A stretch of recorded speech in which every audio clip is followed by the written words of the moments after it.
Всем привет, с вами Рыжие Будни, и сегодня у меня произошла такая вот неприятная ситуация.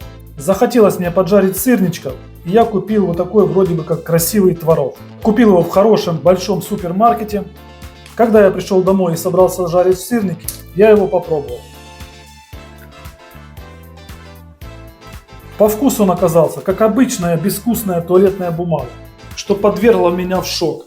То есть вкус отсутствовал совсем. Я понял, что творог какой-то не настоящий. Я решил его проверить. В интернете я высмотрел несколько способов, и сейчас я вам это покажу. Как проверить, творог настоящий он или сделан из какого-то хлама? Способ очень простой. Наливаем в стакан кипяток. Перед тем, как бросить сюда этот творог, я вам расскажу, что должно произойти, если бы творог был настоящий. Если положить сюда пару ложек настоящего творога и размешать его, он чуть-чуть утонет и чуть-чуть расплавится, как сыр плавленый. И сверху не появится никаких пузырьков жира. А если творог не настоящий и сделан из крахмала и из пальмовых жиров, он всплывет весь и превратится в такую рыхлую кашу. В общем, кидаем. Способ номер 1. Раз. Ну и 2 кину. Размешаю.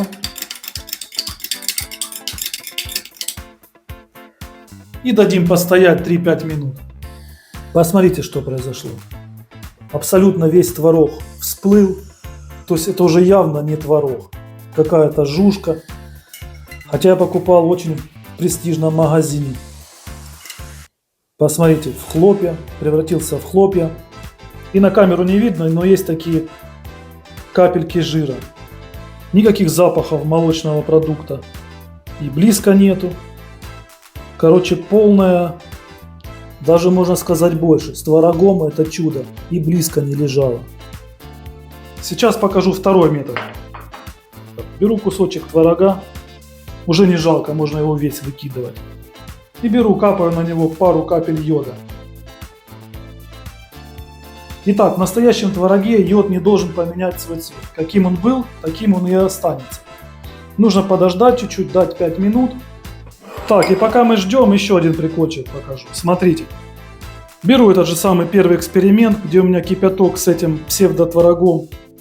И капаю пару капель йода сюда. Даже наливаю его.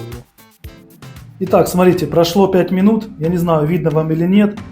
Не знаю, передаст ли эта камера, но видите, вокруг посинело, позеленело. Если бы творог был настоящий, то йод остался бы своим натуральным цветом, темно-коричневым. Сейчас для контраста капну рядом еще одну капельку йода. Вот видите, разница какая?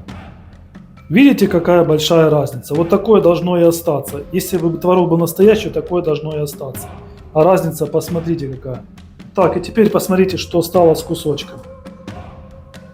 Моя, наверное, суперпрофессиональная камера это не передаст.